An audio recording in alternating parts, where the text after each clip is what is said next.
Yeah, this is Lennox Lewis, and I'm in Belfast right now. Okay, there you go. I just want out of this fight. I want out of this fight and out of talking about it. I like Nonito Donaire. He's a punching bag. He is literally the lightweight version of Robert Guerrero. Robert Guerrero and Nonito Donaire need to get together in the Bay Area and start delivering milk. 2013, Guillermo Rigondeaux beats him. 2014, Nicholas Walters beats him. 2016, Jessie Magdaleno beats him. Last night, Carl Frampton. It's starting to look like a pattern of the best in the division. Nonito can't dominate. Here's the problem with that division. Okay, you go lighter, they get faster.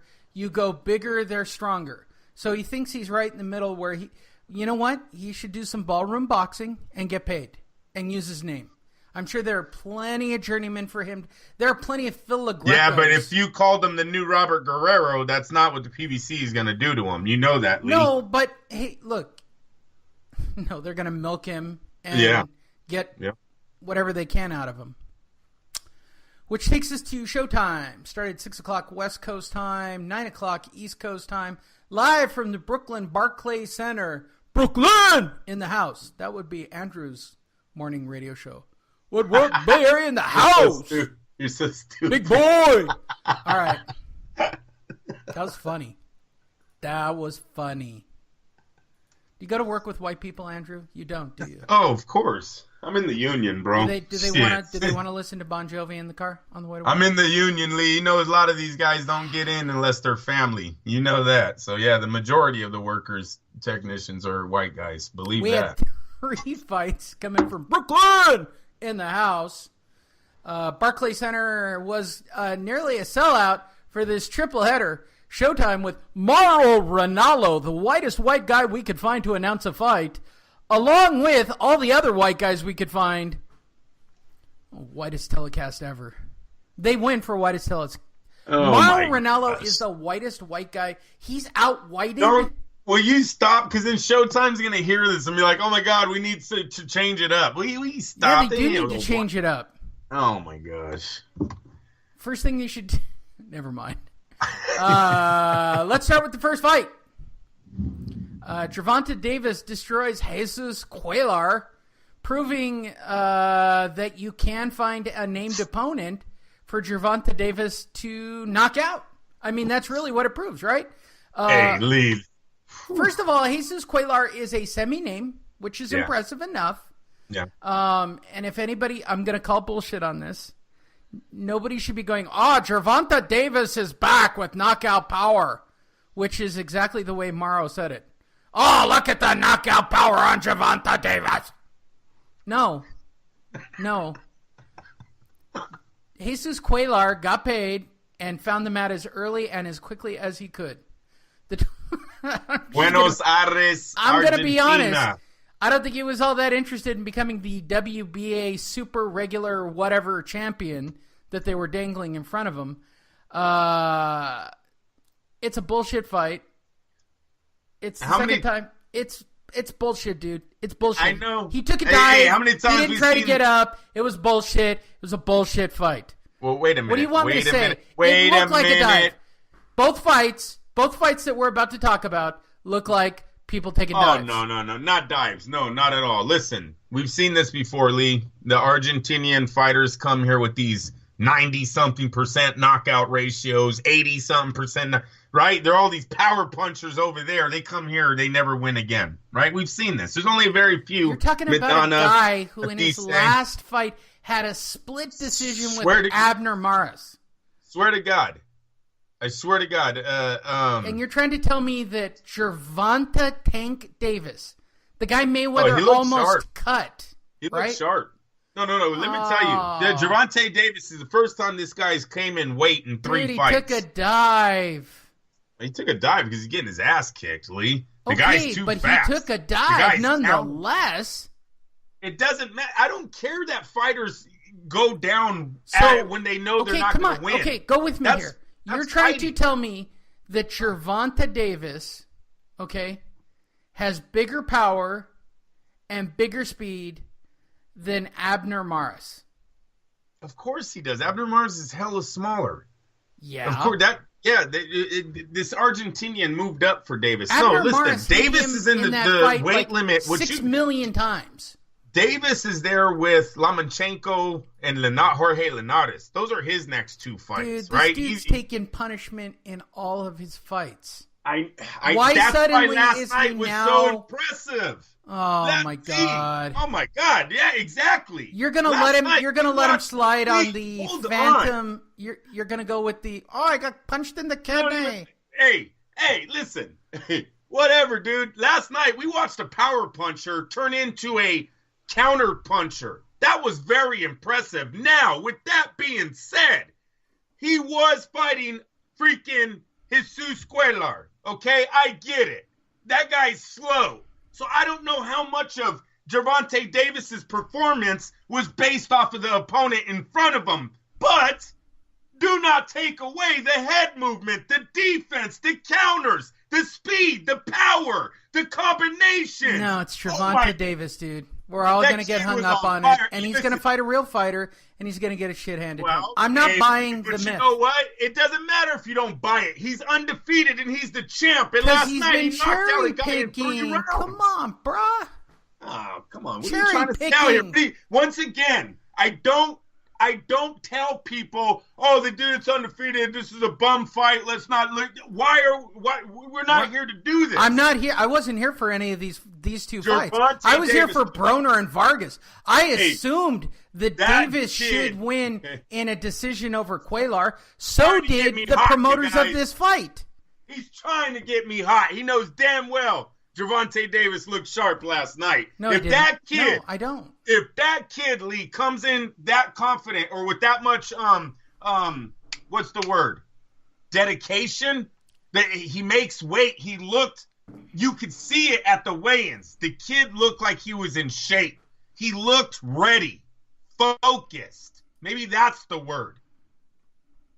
You keep that up. For those of you who have not seen it, go to Showtime. Gervonta Davis in the second round. Jesus Cuellar goes down, 147 times in 2 rounds. The first one from a body shot that doesn't even ripple his skin. By the way, when you throw a body shot, shouldn't it in slow motion ripple the skin a little bit? Hey, this kid has power, though. We don't know what him being a boxer, a counter puncher with this. Oh, Lee. Come on, man. Come on. I thought you were going to have a totally different tune for him today. No, hey, listen, no, I still don't like Gervonta Davis. I'm not a Gervonta Davis guy. You're right. I'm still not on board the Gervonta Davis train. I think it is wasted money. He took a big step in prolonging his career. If you remember me, you guys, I always talk about Davis's. He seems like he's taken too many punches early in his career. He needs to switch up his style. And last night he did. Now, with that being said, it's Cuellar, right? We don't know how much of it. It's Cuellar. Right. It's Cuellar. It's Fonseca. Let's be honest, right? I hear you. His last 2 fights are the only people he's fought that legitimately have a name. Hey, Lee. And the only reason Fonseca has a name is because he beat a has-been. How about this, people? He's not average. At least last night, Davis showed he wasn't just an average fighter. He is above the grade because he picked that dude apart.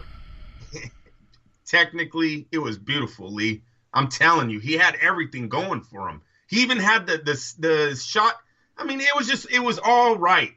Everything was going right. Gervonta Davis could watch this fight over and over again. It's a perfect plan, perfectly executed game plan. So what, you're not saying it's the Liam Beefy Walsh fight? He just needs it. They need to double down on this. He's not fighting anybody. He hasn't fought anybody. I know that. But remember, he's the one that also talked about Floyd. He's the one that talked shit about Floyd going to MMA. Now all of a sudden Floyd wants him to fight Lomachenko. Right. If Lomachenko wins in his next fight, if they make that fight, I'm all in. Look, at least he's got the balls to sign the fight. Of course. I'm telling you. Yeah, that's talk. What is Floyd Mayweather famous for outside of his 51 or 50, whatever? Getting whatever he is. Talking shit. Floyd is the master shit talker, is he not? And how about this one, Lee? He says it on the week that the kid is fighting Cuellar. Right. Who the fuck knew who that was? All right, let's talk about the second dive of the evening. This one was a little more impressive. At him. Well, Jermall Charlo literally went out front and found this guy named Hugo Centeno, who was waiting on a bus stop. Did Centeno even train for this fight? I feel bad. Hey, look, Lee, listen. Let me tell you why this one's bullshit, okay? Hey, you guys, you could clearly tell Lee doesn't listen to anything that I say, right? You let me down week after week, bro. Week after week. I told you. Centeno's been put to sleep before. That's what I didn't like about this guy. Lee. I'm with you. He needs to step away. All right? Look, I'm not being a hard ass right now. I know he's brave for getting in the ring and all blah, blah, blah. But, Lee, this is the second time this kid has went to sleep in the fight. This isn't just, he took a good punch. No, he had a TKO the last time, Andrew. And that was against... He was out, bro. Searsucker back at the UCI Pavilion in 2016. I mean, that's 2 years ago. It doesn't matter. That's his step up in competition. Like you said, There's Lee, no step up for Centeno. He's never fought anybody. Charlo's the biggest step in his entire life. You don't even remember it. You watch the fight. I'm literally looking at it right now just because I wanted to refresh my memory. There you go. What, Aleem? Perhaps his fight against Montez? Where do you think that this guy made some drastic change in who he is? He's fighting guys... He didn't. He's a decent boxer against the average fighters. When you put him in the ring with somebody that's got power, Lee, last night he started that fight off, please don't touch my chin mode. Please don't touch my chin mode. I'm jabbing, I'm moving, I'm doing head movement. He's doing everything. It's like round 5 and round 1 to Centeno because they already know. If he touches you, you're out. Get out of the sport. Come on, stop it. You're going to get hurt. And for those of you good looks. You're young. Get into movies. You know what? Creed is like a light heavyweight. Gain a few pounds of muscle. Go into Rocky's films and try to be the rival. It's going to be Drago's son. Calm down. Well, fight Drago. Fight Drago to get to Creed. I'll make the kid a career in fiction because he can't get it in the professional ranks. Let me tell you. Lee, and why are we even talking about Centeno like he's a real fighter? I told you going into this fight that this is what it was going to be for Charlo. This is what it is. Charlos never fight anybody. I know. The Charlos have yet... Okay, I'm going to say this. The Charlos have yet... The reason nobody respects the Charlos have yet to ever fight a real opposition. Either of them, Andrew. I hear you. No, I told you before the fight, this is the matchup that he had. Who cares? When he knocks him out, who cares? The kid was just knocked out by a nobody on the PBC undercard. Right. Big deal. That's what's funny. They walk around the ring like, I just knocked him out. Dude, nobody knows who these guys are. No one can, stop. Look, it's really super cool to knock somebody out. All right? I get that. That's true, yes. It's super, super cool to knock somebody out. But get over it. You, in the words of Greg Haugen, you're knocking out taxi cab drivers. Boy, yeah. I need a drop of Greg Haugen talking shit about Chavez. He's knocking out taxi cab drivers, which he was, by the way. He was, but he was also knocking out top 10 opponents. And that, yes, he great career of four prospects. I'm just trying to get you off this fight. It doesn't deserve this kind of time. It's bullshit. Again, the Charlos are bullshit. But they're what's smoke and mirrors. Yeah, I know. He called out Triple G after. Oh, right? Yeah. Well, you know what? Why don't you just call out Mike Tyson? I want to fight Mike Tyson. It doesn't matter. You can say anything after the fight because that's not who they're going to fight. They're going to fight some washed up 45-15 fighter and knock him out in the next fight. Now they got belts. Jesus. I mean, Lee, let me tell you something. Kid's undefeated, walks around Lions only, raw and so hard. Let me give you his record. Jorge Sebastian Heeland, Julian Williams, Austin Trout, Wilkie Camfort, and Cornelius Bundridge. That's K9. all the way back K9, 5 years past K9's prime. Oh, wait. Yeah, no, Lee, this is what I mean. Like, PBC does nothing for these guys except